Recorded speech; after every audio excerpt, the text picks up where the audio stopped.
معدود ولا نعت موجود ولا أجل ممدود الذي فطر الخلائق بقدرته ونشر الرياح برحمته ثم الصلاة والسلام على أشرف الأنبياء والمرسلين والقاسم مصطفى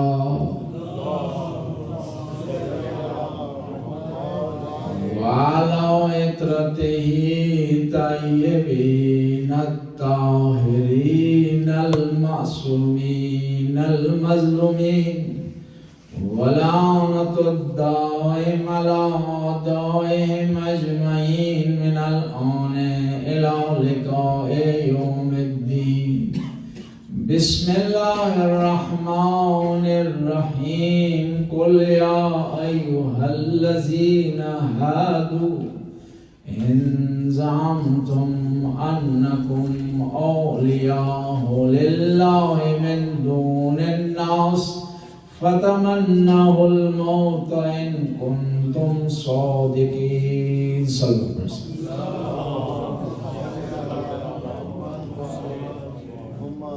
خداوند تعالیٰ کا سورہ جمعہ میں ارشاد ہوتا ہے اے یہودیو تم اگر یہ دعویٰ کرتے ہو کہ تم اللہ کے ولی ہو تو موت کی تمنا کرو اگر تم اپنے دعوے میں سچے ہو. یہودی اپنے مذہب پر اپنی اقدار پر اپنے اسلاف پر فخر کیا کرتے تھے اور کہا کرتے تھے کہ ہم اللہ کے خاص بندے ہیں, ہم سے کوئی بہتر نہیں ہے, ہم سے کوئی اچھا نہیں ہے, جنت صرف ہمارے لیے. قرآن نے کہا اگر تم جو دعویٰ کر رہے ہو اس میں سچے ہو تو موت کی تمنا کرو. اب موت سے انسان کیوں ڈرتا ہے؟ موت کی تمنا نہیں کرتا, موت کی چاہت نہیں کرتا, موت سے ڈرتا ہے, پریشان ہوتا ہے, عزرائیل سے خائف ہے. اس کی کیا وجہ؟ اس کی دو بنیادی وجہ ہے کہ انسان موت سے کیوں ڈرتا ہے. اور یہ بھی جان لیں کہ ہر آدمی کو موت آنی ہے. کوئی آدمی ایسا نہیں ہے جو موت سے جس کو چھٹکارا ہو. کوئی بھی موت سے نہیں بچ سکتا. بڑے بڑے طبیب, بڑے بڑے سمجھدار لوگ, بڑے بڑے فلاسفر ایک دفعہ موت کا ان کو سامنا کرنا پڑا. ایک بہت بڑا فلاسفر تھا یونان کا, وہ موت سے بڑا پریشان تھا, ٹینشن کا شکار تھا. اور اس کا مطلب ہے کہ ہر آدمی موت سے ڈرتا ہے, پریشان. ایک دفعہ اس کے ذہن میں فکر آئی اس فلاسفر کی کہ موت سے میں ڈر رہا ہوں, اور میں کیوں ڈروں؟ جب موت ہے تو میں نہیں ہوں, جب میں ہوں تو موت نہیں. یہ فلسفہ صرف اس آدمی کو ہو سکتا ہے کہ جو موت کو فنا سمجھتا ہے, انتقال نہیں سمجھتا, ٹرانسفر ہونا نہیں سمجھتا. ہمارا یہ عقیدہ ہے کہ موت ٹرانسفر ہونے کا نام ہے, موت فنا ہونے کا نام نہیں ہے. موت ایک جگہ سے دوسری جگہ منتقل ہو رہے ہیں. جس طرح بچہ ماں کے پیٹ سے اس دنیا میں منتقل ہوتا ہے, گھبراتا ہے, روتا ہے, پریشانی کا شکار ہوتا ہے, حالانکہ اس بچے کو اگر علم ہو کہ وہ چھوٹی جگہ سے بڑی جگہ آ گیا, ایک تاریخ جگہ سے ایک روشنی والی جگہ پر آ رہا ہے, محدود نعمتوں سے لامحدود نعمتوں کی طرف آ گیا ہے, بغیر رشتے کے تھا رشتوں میں آ گیا ہے, اکیلا تھا کمپنیوں سے مل گئی ہے, لیکن وہ بھی پریشان ہے. کیوں؟ کہ اسے جانکاری نہیں ہوتی ہے, ماحول اس کے لیے نیا ہوتا ہے. بس انسان موت سے اس لیے گھبراتا ہے کہ ماحول اس کے لیے نیا ہوتا ہے, انجان ماحول میں جاننے سے وہ گھبراتا ہے. لیکن وہ آدمی جس نے موت کی تیاری کی ہوتی ہے, جس کو پتا ہے کہ موت کے بعد کیا ہونا ہے, جس کو پتا ہے کہ کون سی چیزیں موت کے بعد انسان کو فائدہ دے سکتی ہیں, وہ کبھی نہیں گھبراتا. لیکن آپ کہیں جا رہے ہوں تو آپ کو پہلے سے بتایا جائے کہ جہاں آپ جا رہے ہیں وہ جگہ آپ کی اس جگہ سے بہتر ہے, جہاں آپ جا رہے ہیں وہاں سہولتیں بہتر ہیں, وہاں پریشانی کوئی نہیں ہے, وہاں ٹینشن کوئی نہیں ہے, وہاں تفریح ہے, وہاں آپ آسائش سے رہیں گے, تو آپ کبھی نہیں گھبراتے. آدمی کو کہا جائے کہ فلاں کسی ترقی یافتہ ملک سے وہ جا رہا ہے، ایک ترقی پذیر ملک سے ترقی یافتہ ملک میں جا رہا ہے، تو پریشان نہیں. اور جس آدمی نے تیاری کی ہوئی ہے، جس نے سامان فراہم کیا ہوا ہے، جس کی نماز کبھی مس نہیں ہوئی، جس نے کبھی بھی زکات سے ہاتھ نہیں اٹھایا، غریبوں کو خالی ہاتھ نہیں پلٹایا، خدائی احکام بجا لائے، وہ آشنا ہے کہ موت کے بعد کیا ہونا. بلکہ مومن وہ آدمی جس کو پتہ ہے کہ موت کے بعد اس کی ملاقات ہوگی اللہ کے رسول سے، اس کی ملاقات ہوگی پیغمبر پاک سے، وہ کبھی ٹینشن کا شکار نہیں ہوتا، بلکہ وہ بیتاب ہے موت کے لیے. دوسری چیز ہے کہ موت سے کیوں ڈرتا ہے انسان؟ کیونکہ جہاں جانا ہے اس کے لیے تیاری نہیں ہے، جہاں جانا ہے اس کے لیے سامان فراہم نہیں کیا گیا. پیغمبر پاک سے کسی نے سوال کیا کہ موت کے سے لوگ کیوں ڈرتے ہیں؟ کہا کیونکہ انہوں نے اپنی دنیا کو آباد کی ہے اور آخرت کو آباد نہیں کیا. آپ کبھی بھی آسائش والے گھر سے خراب شدہ گھر کی طرف کبھی بھی جانا پسند نہیں کریں گے. دونوں کو ساتھ لے کر چلنا، دنیا اور آخرت کو. اور جتنی جدوجہد کوشش ہم دنیا کے لیے کرتے ہیں نا، اس کا 10% بھی کریں تو آخرت سمجھ سکتی ہے. پریشانی نہیں ہے، ٹینشن کا شکار نہیں. آپ ٹینشن تب ہوتی ہے کہ انسان کی تیاری نہ ہو، انسان تیار نہ ہو، موت کے لیے تیار نہ ہو. دنیا سے آخرت کی طرف سفر ہے، موت منتقل ہونا ہے، اپنے ٹرانسفر ہونا ہے. اور اس سفر کا سامان آپ کے اگر پاس ہے تو کوئی پریشانی نہیں. ایک دفعہ امام زین العابدین علیہ السلام صلوات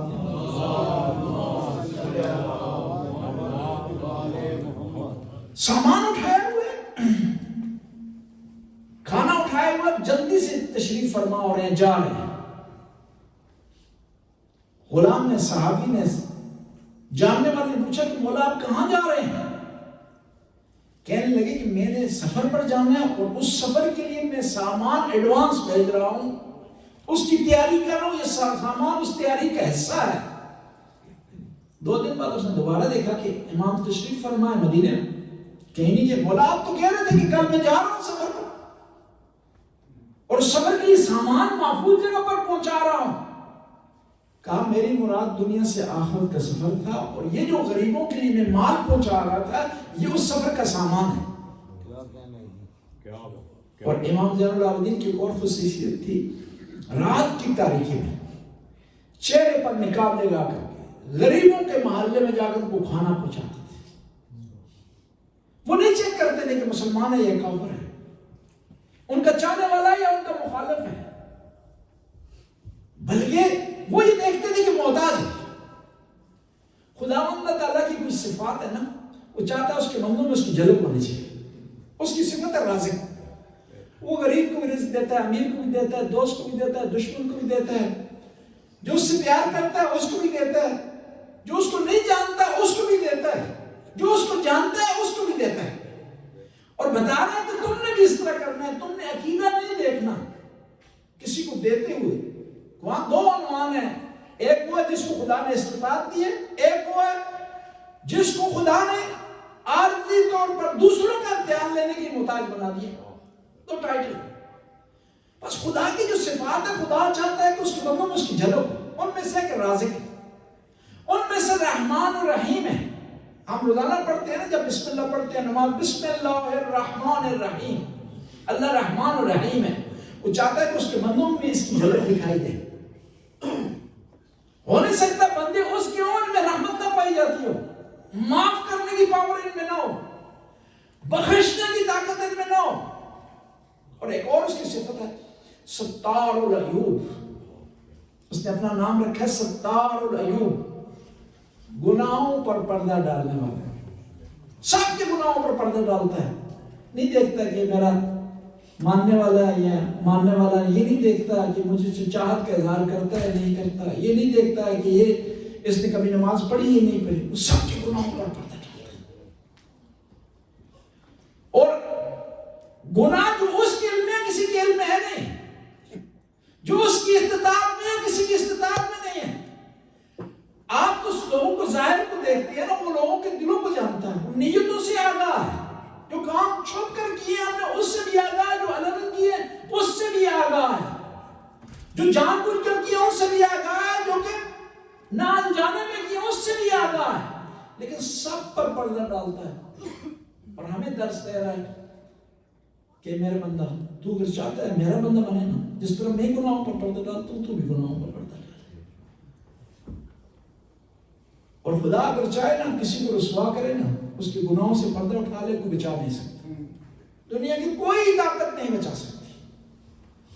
اور اگر وہ برہم رکھے، وہ پوشیدہ رکھے، چھپا کر رکھے گناہوں کو، کوئی آپ کے گناہوں کو عیاں نہیں کر سکتا، کوئی ان کو آشکار نہیں کر سکتا۔ اور جب خدا سے آپ بنا کر رکھیں گے نا تو کوئی بھی آپ کو پریشان نہیں کر سکتا، کوئی بھی آپ کی عزت پر ہاتھ نہیں ڈال سکتا، آپ کی آبرو پر ہاتھ نہیں ڈال سکتا۔ بس میں عرض کر رہا تھا کہ دنیا سے آخرت کی طرف جانے کے لیے سامان ضروری ہے، اور ہر آدمی نے جانا ہے دنیا سے آخرت کو، کوئی بھی استثناء نہیں ہے اس میں۔ امیر المومنین علی مرتضی شیر خدا فرماتے ہیں کہ اگر موت سے کسی کو چھٹکارا ہوتا نا تو حضرت سلیمان ہوتے ہیں۔ کتنی پاور تھی، کتنی طاقت تھی، بادشاہ خدا نے دی، جنوں پر کنٹرول ان کو حاصل تھا، ہواؤں پر انہیں کنٹرول حاصل تھا، اس کے باوجود ایک دن دنیا سے چلے گئے۔ جب حبیب خدا نہیں رہے کون رہ سکتا؟ حضرت ابراہیم کو خدا نے پیغام بھیجا کہ موت کے لیے آپ تیار ہو جائیں۔ حضرت ابراہیم گھبرا گئے، کہا کہ میرے خدا کو میرا پیغام پہنچائیں، کیا خدا چاہتا ہے کہ مجھے مارے؟ لہذا میں نے مرنے کا فی الحال کوئی بھی ارادہ نہیں کیا، یعنی موت سے ہر آدمی ڈرتا ہے۔ کہتے ہیں حضرت یوسف زندان میں تھے تو جو وہاں ان کے قیدی تھے ساتھی وہاں پر، ان میں سے ایک آدمی نے کہا میں نے خواب میں دیکھا ہے کہ میرے سر پر کھانا ہے اور پرندے اس کو کھا رہے ہیں۔ اس کی تعبیر کیا؟ یوسف علیہ السلام نے کہا تعبیر اس کی یہ ہے کہ تیرا کام جلدی تمام ہونے والا ہے۔ پریشان ہو گئے، ٹینشن کا شکار ہے، کہا میں نے کوئی خواب نہیں دیکھا۔ انہوں نے کہا کہ آپ دیکھا ہے یا نہیں دیکھا، کام تیرا ہو گیا، انکار سے مسئلہ حل ہونے والا نہیں۔ حضرت ابراہیم نے کہا کہ خدا سے کہیں کہ کیا وہ اپنے خلیل کو مارنا چاہتا ہے، اس کا روح قبض کرنا چاہتا ہے؟ خدا کا جواب آیا کہ ابراہیم سے کہو کیا تم اللہ سے ملاقات نہیں کرنا چاہتا، اللہ کے پاس نہیں آنا چاہتا، اللہ کا قرب حاصل نہیں کرنا چاہتا؟ تو جب یہ جواب ملا تو ابراہیم نے آمادگی کا اظہار کیا، یعنی موت نیک لوگوں کے لیے، اللہ کے چاہنے والوں کے لیے، اللہ سے پیار کرنے والوں کے لیے یہ کیفیت رکھتی ہے، اللہ کی ملاقات، اللہ کا قرب، اللہ کی نعمتیں، اللہ کے پیاروں کا دیدار، یہ موت۔ لیکن اس کے مقابلے میں سخت یہ موت کن لوگوں کے لیے؟ جنہوں نے اللہ کو یاد نہیں کیا، جنہوں نے خدائی احکام پر چلنے کی کوشش نہیں کی، خدائی قوانین کو پامال کیا۔ ایک ولی اللہ سے کسی نے پوچھا کہ موت ہے کیا ہے، سکرات الموت کیا ہے؟ نزع کا جو وقت ہوتا ہے اس میں کیفیت کیا ہوتی ہے انسان کی، احتضار کے وقت کیا کیفیت ہوتی ہے؟ تو اللہ کے ولی نے بڑی پیاری تشبیہ دے کر کے اس کا جواب دیا کہ موت اس طرح ہے جس طرح آپ کسی جھاڑی پر ایک کپڑے کو ڈال دیں، اس کو خوب دبائیں، کپڑا جھاڑی میں دس جائے اور اس کو کھینچیں، جس طرح کپڑا تار تار ہو جاتا ہے نا، اس میں کوئی چیز بچتی نہیں ہے، اس طرح وہ روح جب بدن سے نکلتا ہے تو یہ کیفیت ہوتی ہے انسان کی، یہ کیفیت ہوتی ہے، مشکل وقت ہوتا ہے، اور اس کے لیے لوگ دعا کرتے ہیں خدایا موت میں آسانی لانا۔ اب کون سے ایسے کام ہیں جو موت میں آسانی کا سبب بنتے ہیں؟ سب سے پہلے والدین کا احترام، ان کی خدمت، ان کا خیال۔ بعض اوقات آپ کہہ سکتے ہیں ہمارے والدین تو دنیا سے چلے گئے، ہم نے تو انہیں دیکھا نہیں ہے، یا خدمت کا موقع نہیں ملا۔ نہیں، چلے گئے ہیں، اب ان کے لیے آپ فاتحہ پڑھوا رہے ہیں، خدمت ہے، ان کی قبر پر جا رہے ہیں، خدمت ہے، ان کے لیے قرآن خوانی کر رہے ہیں، خدمت ہے، ان کے نام پر صدقہ دے رہے ہیں، خدمت ہے، ان کے نام پر غریب کی مدد کر رہے ہیں، خدمت ہے۔ اور والدین کی خدمت قبر میں بھی آسانی کا سبب بنتی ہے اور موت میں بھی آسانی کا سبب بنتی ہے۔ اللہ کے رسول کو، رسول اللہ کو، محمد مصطفیٰ کو خبر ملی کہ ایک جوان ہے، موت زندگی کی کشمکش میں، موت اور زندگی کی کشمکش میں، روح اس کی قبض نہیں ہو رہی، اس کے لیے سختی ہے، کافی دن گزر رہے ہیں، سانس رکی ہوئی ہے اس کے لیے آسانی نہیں ہو رہی۔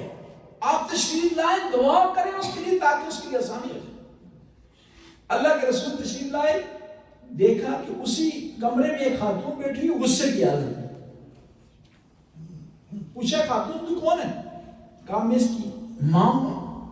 کہا غصے میں کیوں؟ کہا میں 6 سال ہوئے میں نے اس سے بات نہیں کی، میں اس سے ناراض ہوں، اس نے میرا دل دکھایا ہے۔ اللہ کے رسول نے کہا کہ دل دکھایا ہے لیکن تو پسند کرے گی کہ تیرا بیٹا مشکل کا شکار رہے، سختی ہو اس پہ موت کی؟ کہا نہیں، برداشت نہیں کر سکتی۔ کہا جب تو معاف نہیں کرے گی، اس پر سختی رہے گی، اس میں آسانی نہیں آ سکتی۔ حالانکہ اللہ کے رسول ہے، شفیع دو عالم ہے، رحمت للعالمین ہے، خدا نے تقدیریں ان کے ہاتھ میں رکھی ہوئی ہیں، فیصلے ان کے ہاتھ میں رکھے ہوئے ہیں، لیکن یہاں پر ارشاد فرماتے ہیں کہ جب تک ماں اس سے راضی نہیں ہوگی، اس کی بخشش نہیں ہو سکتی، اس کی بخشش کا کوئی امکان نہیں۔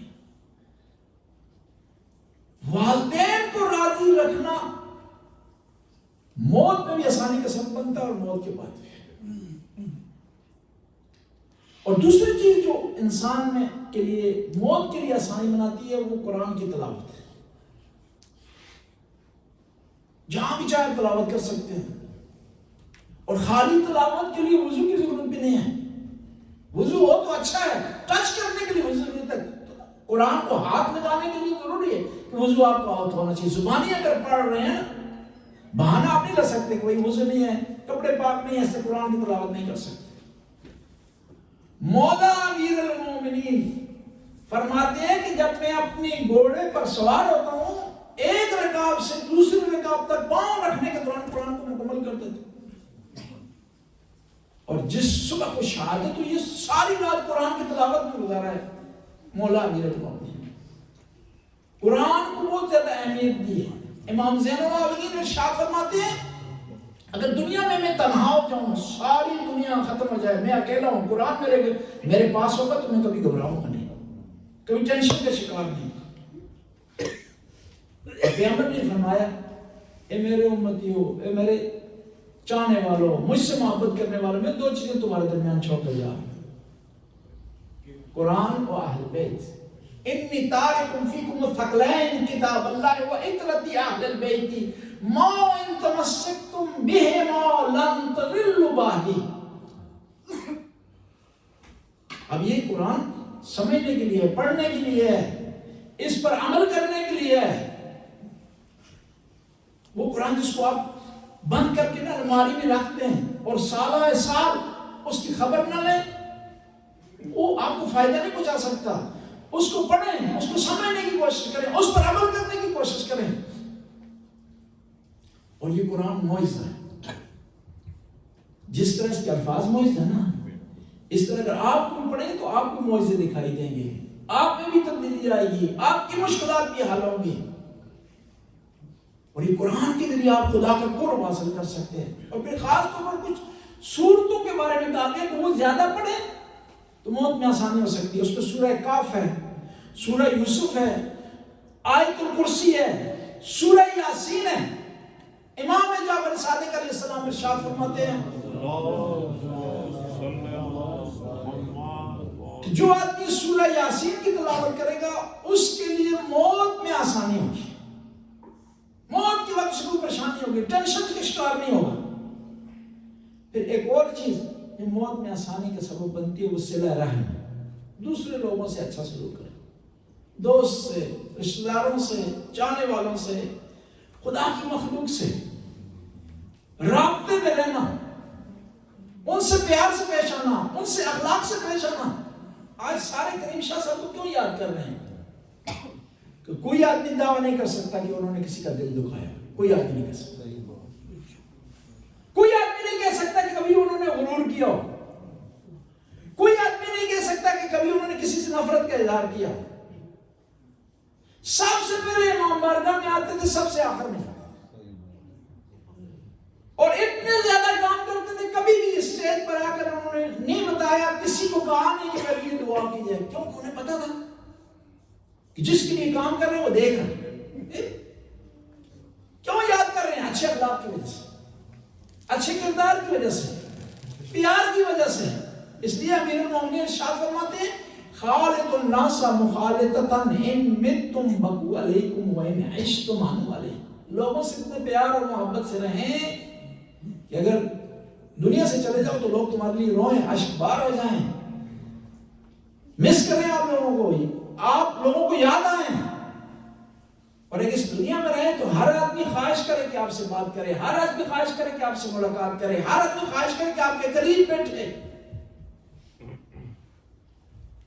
اور صلہ رحم دنیا میں بھی آپ کی خوشنامی کا سبب بن سکتا ہے، اور آخرت میں بھی آپ کے لیے اجر و ثواب کا سبب بن سکتا ہے۔ اور پھر ایک اور چیز اہل بیت نے اس کی تاکید کی ہے، موت کے لیے، موت میں آسانی کے لیے اور موت کی مشکلات سے بچنے کے، وہ اہل بیت سے محبت ہے۔ اہل بیت سے محبت، اب سوال ہی بدلتا ہے، ہم صرف کہیں کہ اہل بیت سے محبت کرتے ہیں کافی نہیں، اہل بیت سے محبت یہ ہے کہ آپ ان کی سیرت کو اپنائیں۔ دیکھیں نا، آپ کسی کی جب فیل ہو جاتے ہیں نا، اس کی ادائیں اپنانا شروع کر دیتے ہیں، اس جیسا ڈریس اپ پہننا شروع کر دیتے ہیں، اس جیسا حلیہ آپ بناتے ہیں، بالوں کا سٹائل آپ بناتے ہیں اس جیسا، بدن پہ اس کا نام لکھواتے ہیں۔ اہل بیت سے محبت بھی اگر آپ نے کرنی ہے تو اہل بیت علیہ السلام کی سیرت پر آپ کو چلنا پڑے گا، نماز دیکھنا پڑے، پھر کہے کہ اہل بیت سے محبت، یہ محبت حقیقی نہیں ہے۔ دوسری خدا کی مخلوق کا خیال نہ رکھا جائے، پھر کہے کہ اہل بیت سے محبت، یہ محبت حقیقی نہیں ہے۔ محبت وہ حقیقی ہے کہ اہل بیت کے رنگ میں رنگ جائے، جس طرح وہ خدائی رنگ میں رنگے ہوئے تھے، آپ ان کے رنگ میں رنگ جائے۔ اس لیے امیر المومنین ارشاد فرماتے ہیں اے میرا پروردگار، میں جس طرح چاہتا تھا تو اسی طرح ہے، اے میرا اللہ، جس طرح میں چاہتا تھا تو اسی طرح ہے، تو رازق ہے، رحمان ہے، رحیم ہے، کریم ہے، ستار و ایوب ہے، اب مجھے توفیق دے کہ میں اس طرح ہو جاؤں جس طرح تو چاہتا ہے۔ یہاں پر ہم کہہ سکتے ہیں کہ مولا امیر المومنین، ہم جس طرح چاہتے تھے ہمارے امام ہوں، آپ اس سے بڑھ کر، اب ہمیں وہ توفیق دے کہ ہم اس طرح ہو جائیں جس طرح آپ چاہتے ہیں، جس طرح آپ کی تمنا ہے، جس میں آپ کی رضایت ہے، کیونکہ امیر المومنین وہ ہے جن کے بارے میں قرآن ارشاد فرماتا ہے من یشری نفس ابتغاء مرضات اللہ واللہ رؤوف بالعباد، کہ علی وہ جس نے خدا کی رضایت خریدنی ہے شب ہجرت کو، علی کی رضا خدا کی رضا، خدا کی رضا علی کی رضا، کیونکہ پیغمبر نے ارشاد فرمایا ہے انا و علی من نور واحد، میں اور علی ایک نور سے ہیں۔ بس اگر انسان چاہتا ہے کہ اس کی موت میں آسانی ہو، اس منزل پر آسانی ہو جس سے انسان چھٹکارا نہیں، جس سے انسان خلاصی حاصل نہیں کر سکتا، جس سے انسان بچ نہیں سکتا، اس کے لیے ضروری ہے کہ خدائی احکام پر چلا جائے۔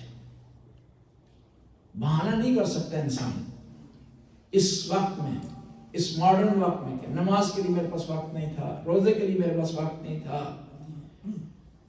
دوسروں کے حق و حقوق کے خیال رکھنے کا میرے پاس وقت نہیں تھا۔ بہانے چلیں گے، کیوں؟ کہ وہاں زبان بولے گی، وہاں آنکھیں بولیں گی، ہاتھ بولیں گے، گواہی دیں گے۔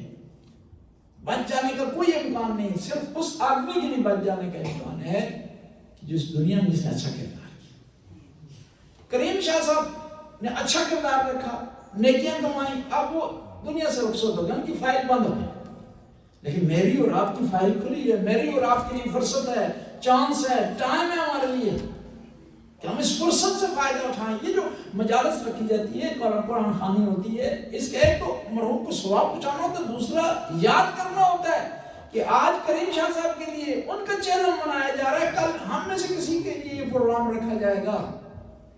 اس وقت تک فرصت ہے، ٹائم ہے، چانس ہے ہمارے پاس، ہم جو ہے اپنے مسائل کو حل کر سکتے ہیں۔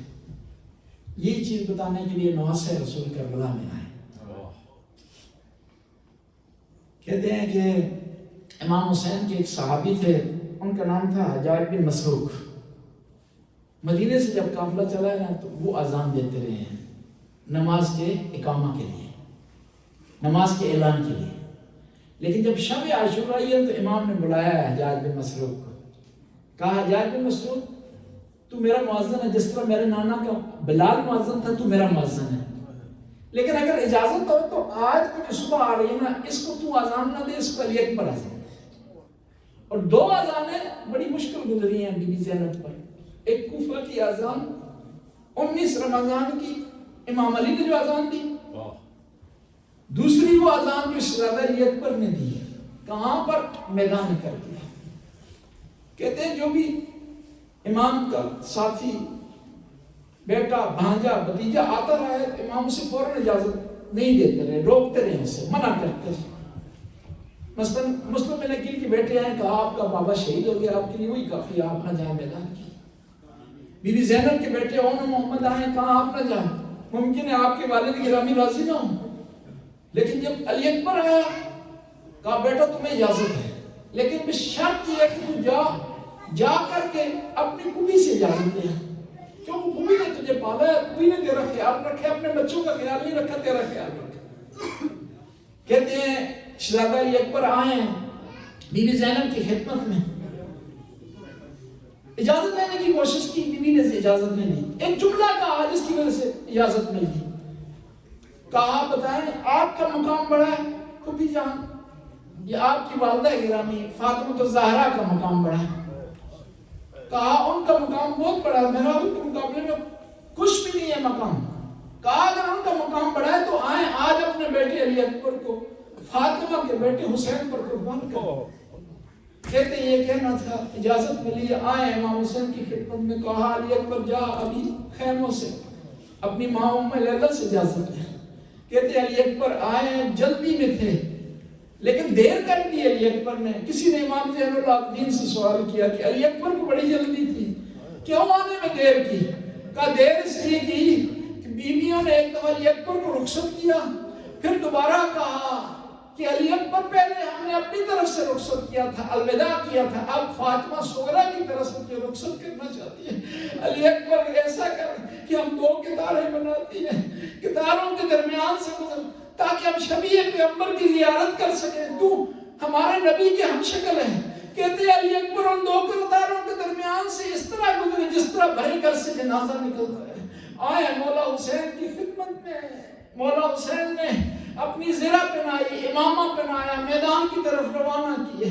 ام لیلہ کی نگاہ امام حسین پر ہے، امام حسین کی نگاہ علی اکبر پر ہے.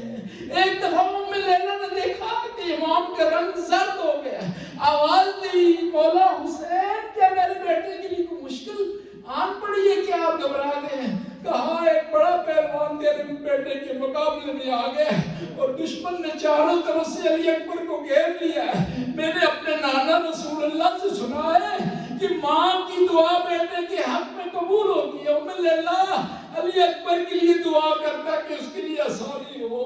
ماں نے دعا کی، آسانی ہوئی. اب علی اکبر نے پیاس کی وجہ سے پلٹے ہیں امام حسین کی طرف، آ کر کہتے ہیں یا ابتا سکن الحدید قد اجہدنی والعطش قد قتلنی. پیاس نے علی اکبر کو مار ڈالا ہے اور لوہے کی سنگینی نے میری کمر کو جھکا دیا ہے. حل الماء سبیل، کیا پانی کا انتظام ہو سکتا ہے؟ امام نے جواب نہیں دیا. وہ امام جس کے دروازے سے کوئی سائل خالی ہاتھ نہیں گیا، آج وہ بیٹا امام سے وہ چیز مانگ رہا ہے جو امام کے پاس نہیں. آپ تصور کریں علی اکبر جیسا بیٹا ہو، حسین جیسا باپ ہو، اور یہ بیٹا اپنے باپ سے کچھ مانگ رہا ہو، باپ دینے کے لیے اس کے پاس نہ ہو. تو امام نے جواب نہیں دیا. پتہ کیا کیا؟ اپنی زبان نکال کر علی اکبر کے منہ میں رکھی. زبان کا رکھنا تھا. علی اکبر گھبرا کر پیچھے ہٹے، کہا بابا مجھے معاف کرنا، کاش کہ میں آپ سے پانی نہ مانگتا.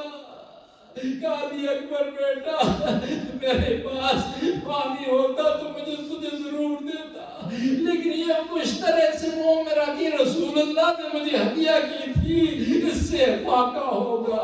علی اکبر نے اس انگشتر کو منہ میں رکھا، میدان کی طرف روانہ ہوئے۔ جب علی اکبر چلے نا میدان کی طرف، امام حسین نے چلنا شروع کیا۔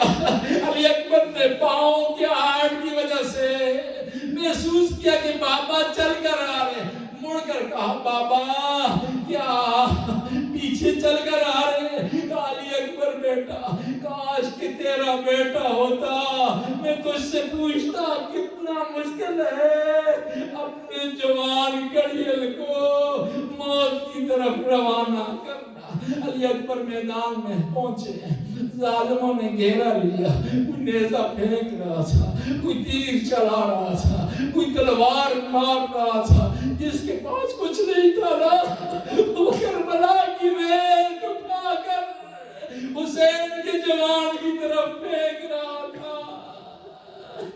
کہتے ایک ضربہ لگا سر علی اکبر کے سر پر، اپنی باؤں کو گھوڑے کی گردن کی طرف بڑھایا اور گردن کی طرف جھک گئے، گھوڑا بھول کر کے دشمنوں کے درمیان لے گیا۔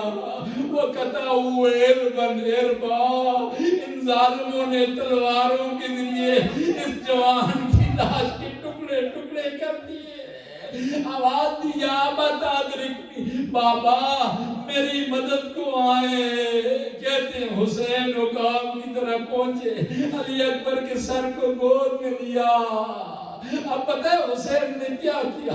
وَذَا خَدُّ وَلَا خَدِّ وَبَكَانْ بُكَانْ شَدِيدًا، اپنے رخساروں کو علی اکبر کے رخساروں پر رکھا اور کہا، بلند آواز سے گریہ کیا، کہا علی اکبر بیٹا تھوڑی دیر بعد تو میرے نانا کے حضور حاضر ہوگا، میری ماں اور نانا کو سلام دینا اور کہنا آپ کا نواسا دشمنوں کے درمیان گرفتار ہو گیا ہے، 3 دن کا بیاسا ہے۔ اللہ لعنت اللہ قوم الظالمین فَسَيَعْلَمُ الَّذِينَ يَنْقَلِبُونَ يَنْقَلِبُونَ۔ خدا اس کلید سی حاضر کو قبول و منظور فرما۔ اس مجلس کا قرآن کی تلاوت کا ثواب مرحوم و مغفور سید کریم شاہ صاحب کو پہنچا، ان قبر کو منور فرما، ان کے درجات کو بلند فرما۔ یا اللہ تو غفور رحیم، رحم کرنے والے، کرم کرنے، حاضرین کو رحم و کرموں کی بارش فرما۔ جو مریض میں شفاء کاملہ و عائلہ فرما، تنگ دستوں کی تنگ دستی کو برطرف فرما۔ یا اللہ جو مومنین مومنات تشریف لائے ان کے آنے کو قبول فرما، ان کے لئے اجر عطا فرما، صلہ عطا فرما۔ یا اللہ زمانے کے امام کے ظہور میں تعجیل فرما، ہمیں امام کے انصار میں سے قرار دے۔ ربنا آتنا فی الدنیا حسنہ وفی الآخرۃ حسنہ وقنا عذاب النار۔ اللہم صلی اللہ علیہ وسلم۔ آپ اسلام متوجہ زیادہ